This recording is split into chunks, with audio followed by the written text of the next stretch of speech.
ازيكم يا بنات؟ عاملين ايه؟ يا رب تكونوا بخير. اهلا وسهلا بيكم في قناه على راحتك. النهارده هنعمل مع بعض طاجن بانيه بالبطاطس في الفرن، طاجن سريع طعمه حلو جدا وطريقته سهله وبسيطه. اعملوا لايك للفيديو واشتراك في القناه ويلا بينا نبدا الوصفه بتاعتنا. اول حاجه هنعمل التتبيله بتاعه الفراخ البانيه، او ممكن نستخدم قطع من الفراخ. هنجيب مع بعض نص ليمونايه ونص معلقه من الشطه اختياري، نص معلقه من الكزبره الناشفه، نص معلقه من الملح، نص معلقه من البابريكا، ورشه بسيطه من الروزماري اختياري بس بتدي ريحه حلوه جدا للفراخ، ربع معلقه من الثوم المفروم، نص معلقه من المستردة، وممكن نستغنى عن المستردة ونحط زبادي او لبن، وهنقلب كويس جدا كده مع بعض. التتبيله دي سريعه وفي نفس الوقت طعمها حلو جدا للفراخ. هنجيب النص كيلو بانيه وهنقطعه كده على كل قطعه على 2 عشان تكون الحجم بتاعها مناسب معانا، وهنبدا احنا نتبلها بالتتبيله اللي عملتها معاكم لحد ما نخلص الكميه كلها. وده الشكل النهائي للفراخ بتاعتي بعد ما اتبلت. هنسيبها 10 دقايق لحد ما نحضر الخضار بتاع الطاجن. هنجيب 4 بطاطسات وهنقطعهم مكعبات بالشكل ده. المكعبات ما تكونش صغيره خالص عشان خاطر ما تتهريش مننا في الفرن، الحجم ده مناسب. هنجيب بصلايه وهنقطعها جوانح، وهنجيب مع بعض قرنين من الفلفل، وطبعا كميه الفلفل دي بتكون اختياري. كده حضرت الخضار بتاعي. هنيجي بعد كده اخر حاجه الطماطم. هنجيب 4 طماطمات ونقطعهم جوانح بالشكل ده، وطبعا الطماطم دي اختياري، ممكن نستغنى عن الطماطم خالص في الوصفه. هنجيب الطاسه بتاعتنا وهنحط عليها معلقتين من الزيت او معلقتين من السمنه او معلقتين من الزبده المتوفر عندك. اول حاجه هندي صدمه للفراخ بتاعتنا، افضل من نحطها نيه معانا في الطاجن، فنديها صدمه عشان خاطر تكون طعمها حلو. وهي كل الحكايه مع بعض ما بتاخدش 5 دقايق على النار، وبعد كده بنحط الطاجن في الفرن. اول ما تاخد اللون الابيض بالشكل ده ببدا اني اقلبها الناحيه التانية. خلاص كده دقيقه من الناحيه دي ودقيقه من الناحيه التانية، وببدا اني اطلعها على طول. النار هنا بتكون وسط، ولا هي عاليه ولا هي واطيه. ونقلب الفراخ بتاعتنا بالطريقه دي، بس اول ما تاخد لون ابيض عشان خاطر ما تنزلش الميه بتاعتها.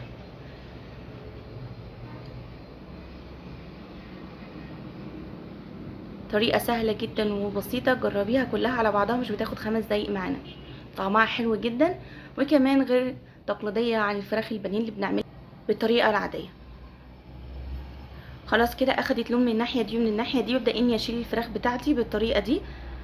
احنا مش عايزين نديها لون ذهبي ولا حاجه، احنا عايزين بس تاخد صدمه بحيث ما نحطهاش نيه معانا في الطاجن. بعد كده بنفس المواد الدهنيه اللي كانت في الطاسه هنبدا ننزل مع بعض بالبصل والفلفل ونقلبهم كويس جدا بحيث تدبل شويه. برضو ما بتاخدش دقيقه على النار، اول ما تدبل برضو بنشيلها. اشوحها بالطريقه دي. ممكن نحط كل المكونات دي على بعضها كده بدون ما نشوحها في الطاسه، على طول في الطاجن.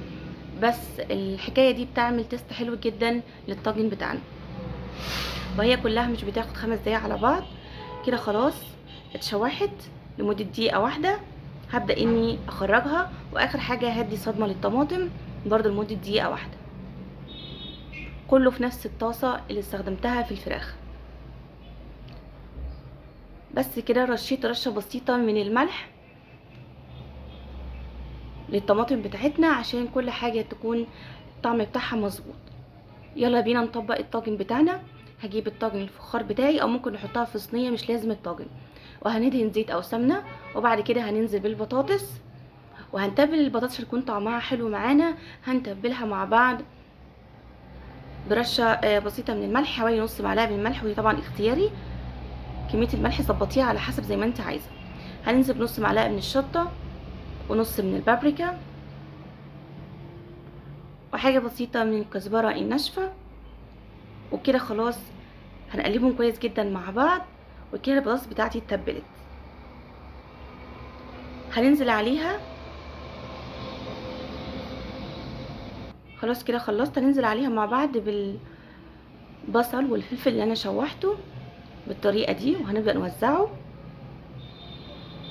وبعد كده اخر حاجه هننزل بالطماطم اللي انا برضو شوحتها معاكم، وهنوزعها.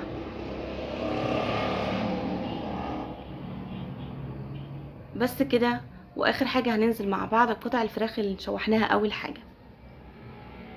وزي ما قلت لك ممكن نحط المكونات دي كلها نية من الاول، ممكن نعملها بالطريقة اللي انا عملتها.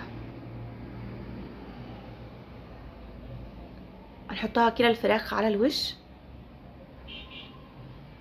وهنبدأ نكون مسخنين الفرن على درجة حرارة 250، يعني بتكون اعلى من الوسط. وهننزل بكوباية ونص من المية.